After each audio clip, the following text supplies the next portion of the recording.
Today we are going to talk about one of the most confusing stages of a narcissistic relationship, the idealization phase. This is the stage where everything feels almost too good to be true. You feel understood, appreciated, desired, and for the first time in a long time, you may actually feel like someone actually sees you for who you are. But here's the question.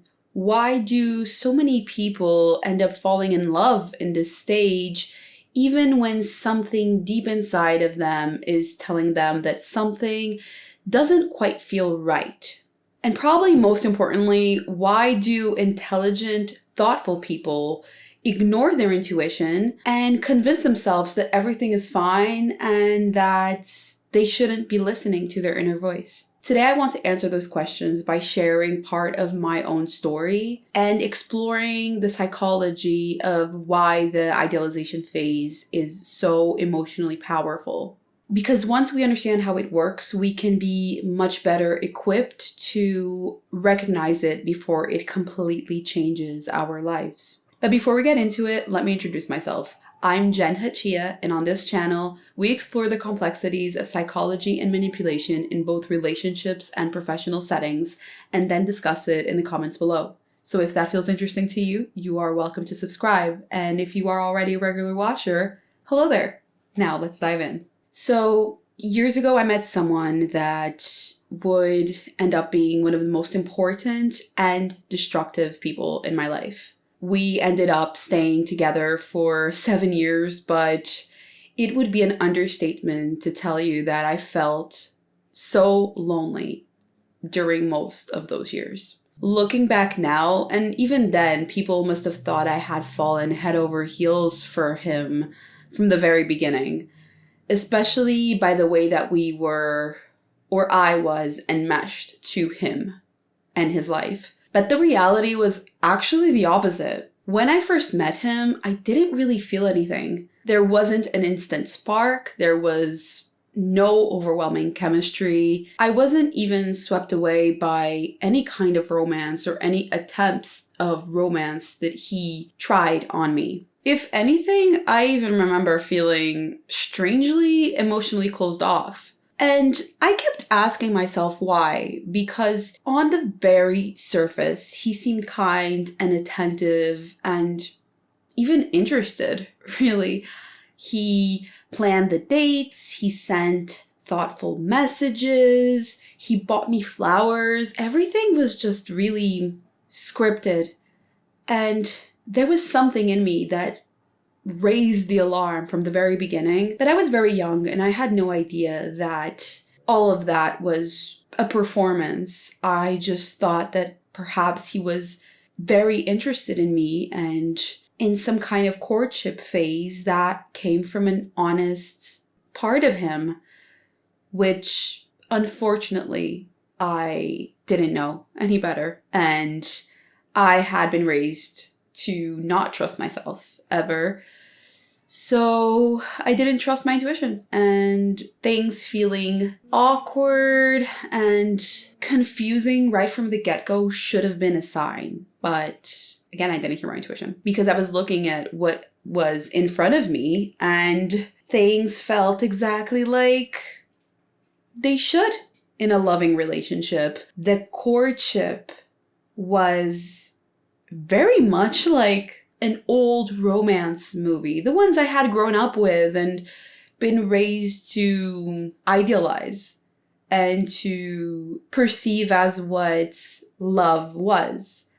I thought that that's how people truly express themselves when they were in love and when they were interested. And I thought that he was just acting that way because it's what a caring person should do. Perhaps. But even though the whole show of affections was there in front of me, I didn't feel anything.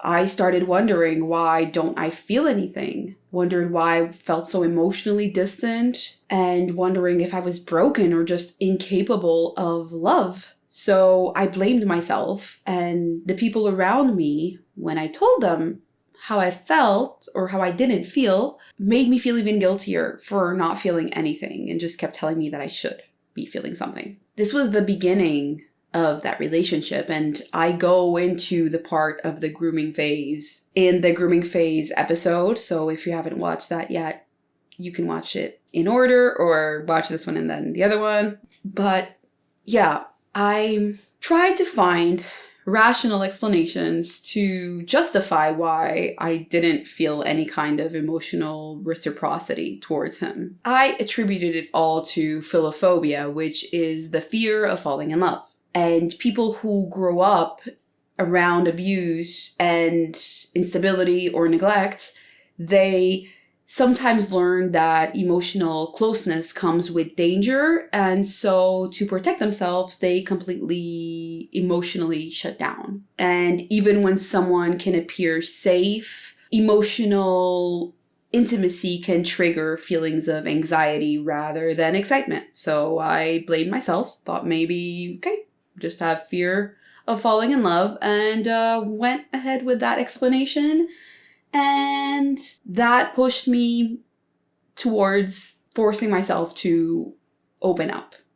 When you believe that you're falling behind everyone else, it's really easy to convince yourself to start or stay in relationships that don't actually feel right for you. Regardless of if you have something in common with a person or not, that isn't just an instant qualifier for being in a committed relationship with someone. There is so much more to a relationship, and there needs to be a lot more than that. I tried to force feelings that weren't actually there by romanticizing and looking at him and searching for things that I could perhaps connect with. Maybe his smile, his personality, his eyes, just something that I could create a conscious attachment to, which in hindsight is insane. Most people would be surprised at what people can do to themselves in order to blame themselves for something rather than just step away from a situation that can be hurtful and toxic to them. And deep down, I did crave this emotional closeness because I wanted to feel anything that could create the emotional spark that I thought everyone else experienced so naturally and so easily. I was wrong about that too, but when you scroll through social media and you look at TV and look at media and you see how relationships and love seem so effortless, or is told in a way that seems so effortless, you think there must be something wrong with you if you don't just open up magically, especially if there's someone there pretty much worshiping you and doing all the right things. The thing is, he wasn't really doing the right things. He was just following his script, and this is why narcissists end up targeting people that are emotionally naive or emotionally hungry. They know deep down we have empathy, deep empathy that will make us feel bad for them in a way and stay. Anyway, I forced myself to lower my guard, but it was not natural at all. And he kept trying to kiss me to establish this physical dominance towards me. I know for most people, a kiss is just a kiss. But for me, even at the time, it meant something for me to engage in any kind of physical contact with another human being. There had to be something very deep there at a very deep emotional soul level. And I just could not feel comfortable with any kind of physical proximity.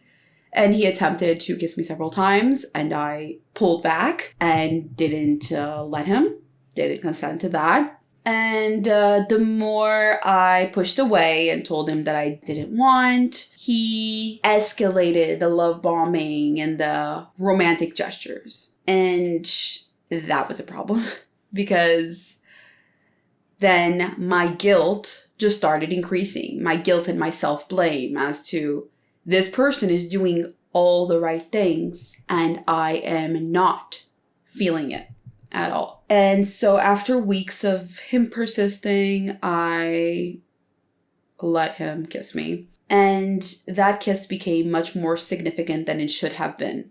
Not emotionally in a very natural way, but because the action itself had already so much significance to me from the get-go, because I wasn't just opening up to anyone, that once he had obtained that difficult thing from me, he crossed that boundary that for me was a huge hurdle because of my past, because of my fears, because of how physically closed off I was, also because of my abusive childhood and all of that. Once I let him in through that, I felt psychologically very committed. And that's what it took for me to completely lose myself, because I invested something that I treasured emotionally, and I opened that door, and my mind tried to immediately justify that decision with this must be love, except it wasn't love. Looking back, I realized that what I experienced was the beginning of the idealization phase, which is the first major stage in a narcissistic relationship. And it's the period where the narcissist creates an almost perfect version of themselves for you. They become attentive, patient, romantic, calm, seemingly interested in everything you say, deeply empathetic, and they make it a point to make it seem like they understand you like no one else ever has, and they often make it a point to let you know this word for word.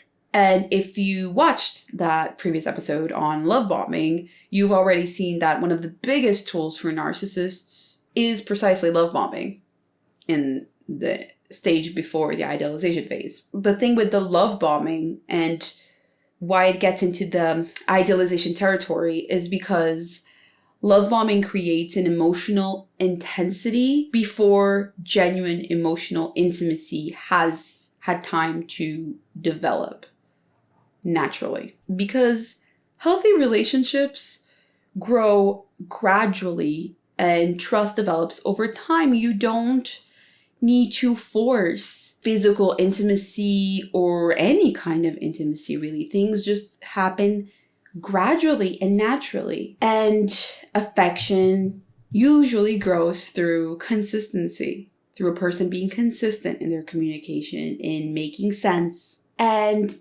the thing with the idealization phase is that it accelerates everything. The relationship feels emotionally intense almost immediately. It feels exciting, strangely addictive. The crazy thing is many survivors of narcissistic abuse even describe feeling almost like they are intoxicated by the narcissist and thinking about him or her constantly, waiting for their messages, feeling euphoric after spending time together, feeling anxious when they are apart.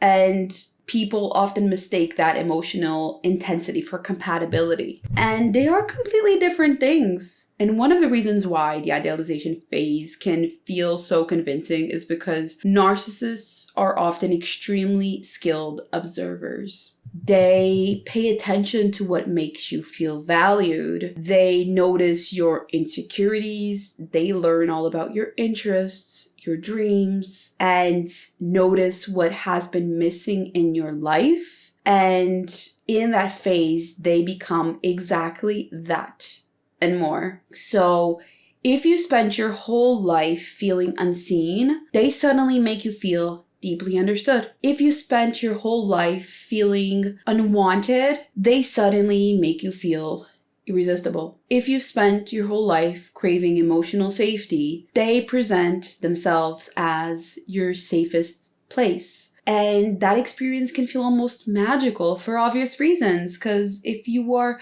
lacking something emotionally in your life and suddenly something presents itself as the thing that is going to fulfill that or fill that emptiness, then of course it can feel euphoric. But underneath that apparent compatibility, there's something else that's happening, which is the script, because the relationship is not developing naturally. Everything that they say, everything that they do is not natural. It is a script that they're following. They might not use that exact script on other people because they adapt their script to the person that they are attempting to entangle. in an honest relationship that is developing naturally, people discover each other over time and they are curious about each other. And it happens naturally and gradually if it has to happen. If it doesn't happen, then it doesn't happen and it ends up not being a romantic relationship. And that's fine too. But instead of gradually discovering you for who you are and building a relationship together as two healthy individuals could and should, the narcissist already has an internal fantasy about what their perfect relationship should look like. But they're not going to tell you that. They first enmesh you in their lives, in them, and then they start to slowly mold you to what their ideal is. And this happens in such a fast way, but in such a covert way that you don't see it hit you until it does. And suddenly you are no longer yourself. In a relationship with a narcissist, your role isn't to be yourself and create something with someone else. It is for you to end up being shaped by what they want, so you can fit into their fantasy of what a relationship should look like. And that's why without realizing it, you become less of the person that you are and more of a character inside someone else's story. And this goes very deep. Your appearance, your behaviors, your opinions, even your hobbies, and even the way that you express your emotions ends up being shaped by what the narcissist expects of you. Because you become hooked on that initial love bombing, you were groomed to become hooked on that love bombing, on that attention, on those expressions of love that they gave you from the get-go. So then you become so hooked, it's like a drug. You will do anything in your power to not lose that. And for them, that anything means you becoming who they want you to be, not yourself. And everything that you do and everything that you are becomes measured against the narcissist's expectations. But during the idealization phase, this is not obvious at all. It's quite the opposite, because you are receiving so much validation from this person that it feels like unconditional love. But in reality, that validation is conditional from the beginning. Because without knowing, you are signing a contract in which you are giving yourself up to become part of their script. And as time passes, your boundaries become increasingly flexible and you end up doing, saying, or even allowing things that you initially thought you would never permit. You compromise more and more.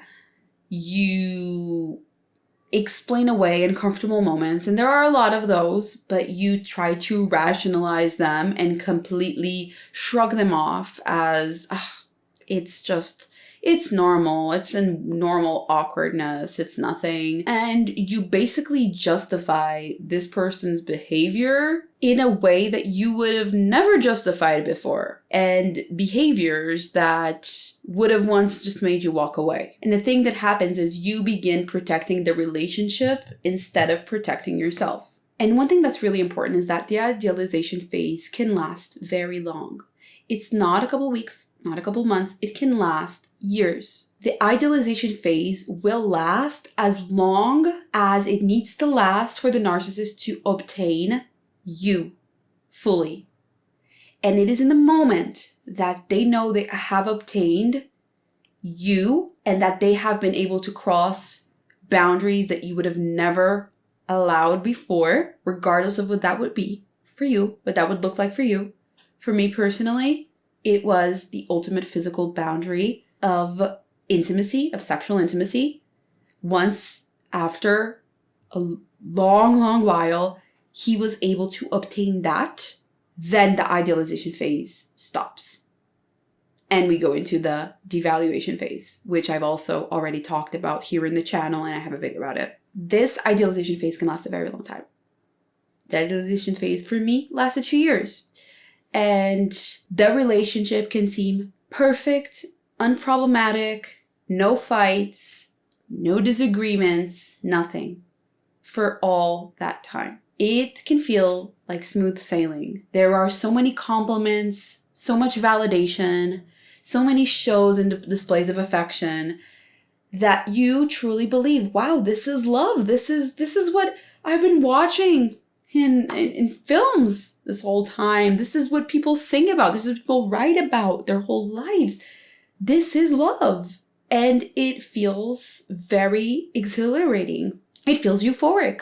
And only when they are able to cross that boundary that they will know what your boundary is. Your boundary can be something physical. Your boundary can be something emotional. But they will know what it is. What is that thing that you love and that you hold most dearly to you, the most precious thing that you would not give away to just anyone, whether that is you taking a day off for work to spend time with them, whether that is you giving your physical self to them in a sexual way, or crossing a sexual boundary that you did not want to cross. It can be anything that makes you less honest to yourself and more fitting to their script.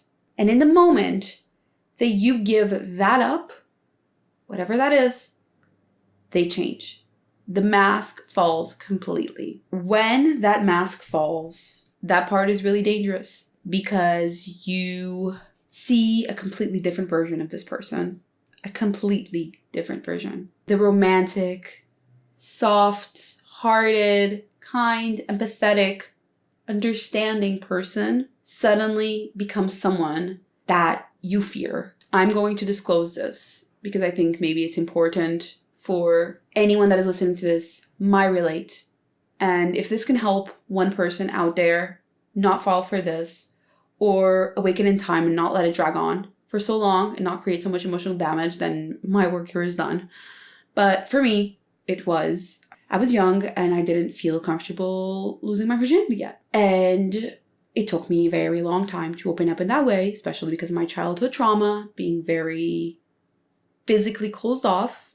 I didn't even just hug anyone because I felt so petrified and scared of physical contact. So it took a very long time for any physical things to happen. What would be the final stage, the thing that I told him I would not be comfortable with anytime soon, would be having sex. And he acted like the most patient, loving person in the world and became the perfect boyfriend for 2 years. And eventually he did this very grand display of affection in our 2-year anniversary. And I felt pressured to give in, which I did. And it did not feel right at all. At all. I kid you not. The next day, the very next day, after that night, after that happened, he completely changed. And that very morning, he insulted me for the very first time ever. The first insult was that day, the day after that. And I felt already very sensitive because it's normal, especially for a girl. It's very normal to feel sensitive, especially if you're a very emotional person. It's normal to feel sensitive. It's normal to feel all these feelings come up. And he insulted me. And his mask completely fell. From that moment on, he started insulting me on a daily basis. He started being very emotionally abusive, very emotionally controlling. And when I realized he had pushed me away from all my friends, everyone that I held dear, he convinced me to leave my jobs, to work for his company, and to become his ideal, whatever that was, his ideal.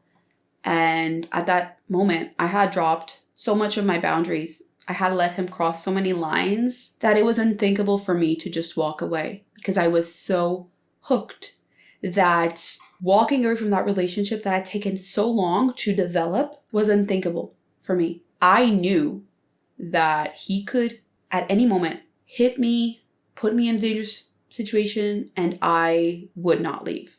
Nothing would make me leave. Nothing. Because I spent the rest of the relationship, so the next 5 years, hoping that I can make him go back to being the person that he was in the first 2 years. But that never happens, because that's the idealization phase. That person that you saw in the beginning, that wasn't them. They are the person where the mask fell. They are that person. It's a very traumatic experience because you realize that everything that you lived was a lie, but you don't want to believe that. So it just drags on for a very long time. And you will make up any excuse that you can to justify their insults, their abuse, their aggressiveness, their dismissiveness, their neglect. Anything will serve as a justification for you to not realize that you are yourself in an abusive relationship. And sometimes they can show little glimpses of the person that they were, especially when they're in public. They have to keep that image. They don't instantly mistreat you in public in front of other people because they need to maintain that image. In fact, a lot of narcissists, most narcissists, they're very well liked in their circles, especially with people that know them very superficially. So they don't treat you terribly in front of people. But if the relationship lasts long enough and drags on long enough, then in the devaluation phase, little slips of that unmasking will be noticeable to people who are noticing enough, and they will notice it. But you are too far gone to get yourself out of that situation without any kind of support. And often, unfortunately, people will not try to help you because we have raised a society that normalizes the idea that if you see something wrong in somebody's relationship, it's their relationship, they have to deal with it, you shouldn't get involved in other people's businesses.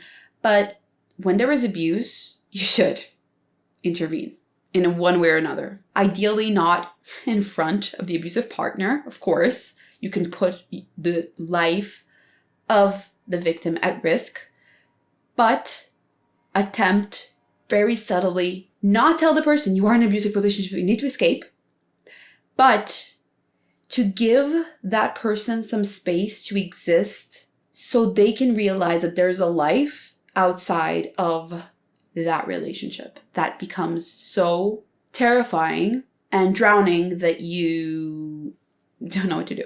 Basically, that's the idealization phase, and it's scary. It is very scary, and if you have been through this, you know how terrifying and the disillusionment of realizing that the person you thought they were is not the person they are. It's terrible. And, again, personal example, I spent 5 years patiently waiting for him to be himself again, or so I thought. And I would communicate. I would say, why are you like this to me? Don't you love me? Where is that person that was so kind to me in the beginning? What happened? I would ask him, and he would tell me, I'm going through a stressful phase. This is just a phase. Please understand. So there were glimpses of healthy communication. So I thought that was healthy communication. But really, that's just dragging you on more and more. Right? Yeah, it's not a phase. It's not a phase. That's them. Them being loving and good to you was a phase. What they are after that, that is them. That is their true colors. And it's difficult. And if you are listening to this and this is sounding like your relationship, please stop making excuses, because they do not deserve you, your time, who you are.